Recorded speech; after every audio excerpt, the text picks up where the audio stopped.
7 جگہ بسم اللہ مت پڑھنا ورنہ انسان کافر ہو جاتا ہے، خبردار۔ بسم اللہ الرحمن الرحیم۔ قرآن مقدس اللہ کی عظیم کتاب ہے، یہ برکت والی کتاب ہے، اس کی آیتیں مومنوں کے لیے شفا ہیں، اس کے ایک ایک حرف میں 10 نیکیاں اللہ نے مقرر فرمائی ہیں۔ قرآن مقدس دنیا اور آخرت کی پریشانیوں کا علاج ہے، قرآن مقدس رحمتوں کا خزانہ ہے، لیکن اس عظیم رحمت والے خزانے سے مالا مال ہونا ہو تو پہلے سچے دل سے بسم اللہ الرحمن الرحیم پڑھو، پھر اس خزانے کو کھولو اور زیادہ سے زیادہ اللہ کی رحمتوں کو حاصل کرو۔ جب قرآن مقدس جیسی عظیم کتاب بغیر بسم اللہ الرحمن الرحیم کی نہیں کھلتی تو دوسرے جائز کام کی برکتیں بغیر بسم اللہ الرحمن الرحیم کے کیسے حاصل ہو سکتی ہیں؟ حضرت عثمان بن عفان رضی اللہ تعالیٰ عنہ نے رسول اللہ صلی اللہ علیہ وسلم سے بسم اللہ کی نسبت سوال کیا۔ آپ صلی اللہ علیہ وسلم نے فرمایا یہ اللہ تعالیٰ کا نام ہے، اللہ تعالیٰ کے بڑے ناموں اور اس میں اس قدر نزدیکی ہے جیسے آنکھ کی سیاہی اور سفیدی میں۔ جابر رضی اللہ تعالیٰ عنہ فرماتے ہیں جب یہ آیت بسم اللہ الرحمن الرحیم اتری، بادل مشرق کی طرف چھٹ گئے، ہوائیں ساکن ہو گئیں، سمندر ٹھہر گیا، جانوروں نے کان لگا لیے، شیاطین پر آسمان سے شعلے گرے اور پروردگار عالم نے اپنی عزت و جلال کی قسم کھا کر فرمایا کہ جس چیز پر میرا یہ نام لیا جائے گا اس میں ضرور برکت ہوگی۔ ابن مسعود رضی اللہ تعالیٰ عنہ فرماتے ہیں کہ جہنم کے 19 داروغوں سے جو بچنا چاہے وہ بسم اللہ الرحمن الرحیم پڑھے، اس کے بھی 19 حروف ہیں، ہر حرف ہر فرشتے سے بچاؤ بن جائے گا۔ اسے ابن عطیہ نے بیان کیا ہے، لیکن کچھ ایسی جگہیں ہیں جہاں پر بسم اللہ الرحمن الرحیم پڑھنا حرام ہے، جائز ہی نہیں ہے۔ ہر انسان جہاں چاہتا ہے پڑھ لیتا ہے، کچھ لوگوں کی ایسی عادت بن جاتی ہے کہ وہ ہر کام کرنے سے پہلے ایک دم بسم اللہ الرحمن الرحیم پڑھتے ہیں، تو کچھ ایسی بھی جگہ ہے جہاں پہ بسم اللہ ہمیں نہیں پڑھنا چاہیے، جہاں پر بسم اللہ انسان اگر پڑھے گا تو وہ گنہگار ہوگا۔ بسم اللہ کا پڑھنا ایسی جگہ پر ایسے مقامات پر جائز ہی نہیں ہے۔ اب آپ یہ سمجھ لیجئے کہ کون سے مقامات پر بسم اللہ پڑھنا چاہیے، کن مقامات پر بسم اللہ نہیں پڑھنا چاہیے۔ ناظرین آپ نے سنا ہوگا کہ ہر کام شروع کرنے سے پہلے بسم اللہ الرحمن الرحیم پڑھنا چاہیے، کیونکہ بسم اللہ الرحمن الرحیم کا معنی ہے کہ اللہ کے نام سے شروع جو بڑا مہربان نہایت رحم والا ہے، یعنی ہم کام کو جو شروع کر رہے ہیں وہ اللہ کے نام سے شروع کر رہے ہیں تاکہ اللہ تعالیٰ ہماری اس کام میں برکت عطا فرما دے۔ اور بسم اللہ پڑھنے کے فائدے بھی بہت زیادہ ہوتے ہیں کہ اگر کوئی انسان کسی کام کو پڑھ کے کرتا ہے تو اللہ تبارک و تعالیٰ اس کے اس کام میں برکت عطا فرماتا ہے، اور یہ سنت بھی ہے۔ حضور صلی اللہ علیہ وسلم نے بہت سارے مقامات پر ہمیں بسم اللہ الرحمن الرحیم پڑھنے کی تاکید فرمائی ہے، اور حضور صلی اللہ علیہ وسلم نے بسم اللہ الرحمن الرحیم پڑھنے کا حکم دیا ہے۔ اب اگر آپ کوئی بھی نیک کام شروع کر رہی ہیں، اس نیک کام شروع کرنے سے پہلے بسم اللہ الرحمن الرحیم اگر آپ پڑھ لیں گے تو آپ کی سنت بھی ادا ہو جائے گی اور اس پہ آپ کو ثواب بھی ملے گا اور اس کی برکتیں بھی آپ کو ملیں گی۔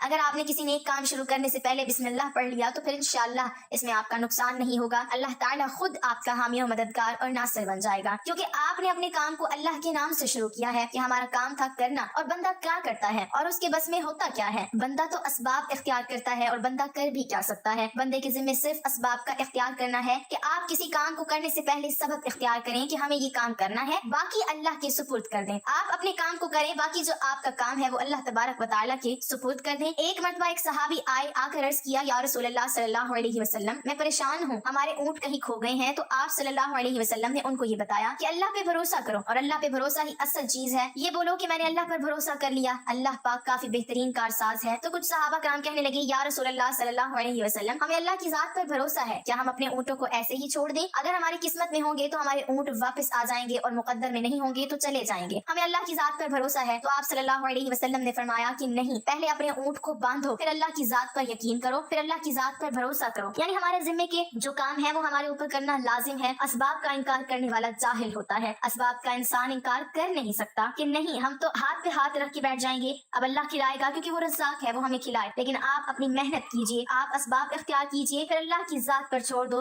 آپ پہلے جاؤ مزدوری پر، آپ کام پر جاؤ، آپ کاروبار کرو، پھر اللہ کی ذات پر چھوڑ دو کہ اے پروردگار عالم اب ہمارا جو کام تھا ہم نے کر لیا، آگے تیری رضا ہے اور تیری رحمت کی ہم امیدوار ہیں۔ صرف ہمارے کمانے سے رزق تھوڑی ملتا ہے، آپ نے کمایا بس کما کے لے آئے، اس کے علاوہ آپ غور کیجئے کہ دانے کو زمین سے نکالا کس نے، اس کے بعد پھر اس کو گیہوں کی شکل میں، پھر وہ آٹے کی شکل میں بنا، پھر وہ روٹی بنتی ہے۔ ہم سمجھ رہے ہیں کہ یہ ہماری محنت سے ہو رہا ہے، ہم نے روٹی بنائی، روٹی بنا کے وہ گوشت یا سالن یا سبزی ہمارے سامنے آئی، اس کے بعد ہم نے جیسے اس کو بسم اللہ الرحمن الرحیم پڑھ کے کھایا تو اب ہمارے حلق پر ایک فرشتہ بیٹھا ہوا ہے، وہ فرشتہ اب اللہ سے اجازت مانگ رہا ہے۔ حلق میں ہماری 2 نالیاں ہوتی ہیں، ایک نالی ہوتی ہے جو سانس کی ہوتی ہے، ایک نالی وہ ہوتی ہے جس سے رزق اندر جاتا ہے، کھانا اندر جاتا ہے، تو یہ 2 نالی بالکل برابر ہوتی ہیں اور دونوں کا ایک ہی چھید ہوتا ہے، لیکن پھر وہ اندر جا کر الگ ہو جاتی ہیں۔ اب آپ یہ سوچ کر دیکھیے کہ فرشتہ یہاں پر بیٹھ کر اللہ سے پوچھتا ہے ہمارے ہر لقمے پہ کہ مولا اس لقمے کو زندگی کا سبب بناؤں یا موت کا باعث بنا دوں؟ اب اللہ تعالیٰ کی اگر مرضی ہوتی ہے تو وہ لقمہ زندگی کا سبب بن جاتا ہے، اور اگر اللہ کی مرضی نہیں ہوتی تو وہ لقمہ موت بن جاتا ہے، یعنی اگر وہ لقمہ بجائے خوراک والی نالی میں جانے کے اگر وہ سانس کی نالی میں چلا جائے تو پھر انسان ختم ہو جائے گا۔ تو آپ دیکھیں ہم نے اتنے سارے کام کیے لیکن فرشتہ یہاں پر بیٹھا ہوا ہے کہ اس نوالے کو اس لقمے کو کہاں لے جانا ہے، تو یہ آپ آپ نے اسباب اختیار کیے، یعنی اس کو اسباب اختیار کرنا کہتے ہیں، اور اللہ تبارک و تعالیٰ پر چھوڑ دیا تو نیک کام ہم شروع کر رہے ہیں، کھانا کھا رہے ہیں تو ہمیں بسم اللہ پڑھنے کی تاکید کی گئی ہے۔ لیکن بہت سارے لوگ ایسے ہوتے ہیں کہ کچھ حرام کام کرتے ہیں، جیسے مثال کے طور پہ اگر کوئی انسان جوا کھیل رہا ہے تو اس میں بسم اللہ کا پڑھنا حرام ہے کہ اللہ کے نام سے شروع۔ اللہ نے کب کہا تھا کہ آپ جوا کھیلو جا کر؟ اللہ نے کب کہا تھا کہ آپ شراب بیچو جا کر؟ اللہ نے کب کہا تھا کہ آپ جھوٹ فریب مکر کرو جا کر؟ اللہ نے تو کہا ہی نہیں۔ ایک شخص نے بڑی عالیشان منزل بنوائی اور اس پر لکھا ھذا من فضل ربی، اور شیطان نیچے بیٹھا رو رہا ہے، تو لوگوں نے پوچھا تو کیوں رو رہا ہے؟ تو اس نے کہا کہ دیکھو میں نے اس سے جھوٹ بلایا، فراڈ کروایا، ہم نے اس کی بلڈنگ فراڈ کر کے بنوا دی، اور یہ لکھ رہا ہے ھذا من فضل ربی، یہ میرے رب کا فضل ہے۔ اللہ نے کہاں کہا تھا کہ جھوٹ بول کے کمانا؟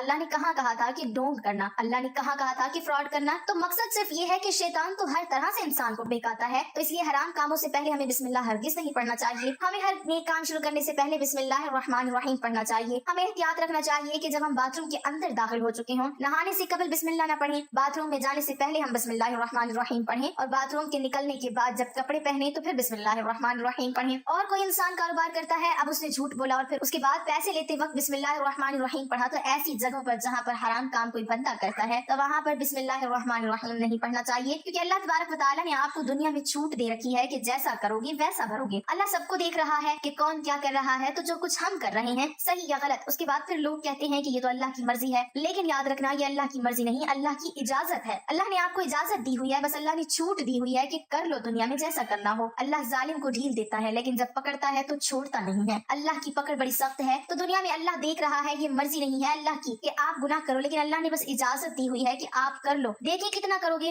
ایک دن آؤ گے میرے پاس، جب آؤ گے تب ہم فیصلہ کریں گے، مالک یوم الدین، انصاف کے دن کا حاکم۔ تو اللہ کی ربیت سمجھیے، اور ہمیں یہ سمجھنا چاہیے کہ کون سے کام ہمیں کب کرنا چاہیے، کب نہیں کرنا چاہیے۔ جو سنت رسول صلی اللہ علیہ وسلم پر ہم عمل کریں گے تو اللہ تعالیٰ ہمیں کامیاب کر دے گا، دنیا میں بھی اور آخرت میں بھی انشاءاللہ تعالیٰ۔ اللہ پاک ہمیں بہتر عمل کرنے کی توفیق عطا فرمائے اور ہمارا خاتمہ ایمان پر فرمائے، آمین۔ ناظرین، کمنٹ باکس میں اللہ تعالیٰ کے 99 ناموں میں سے ایک نام ضرور ٹائپ کریں۔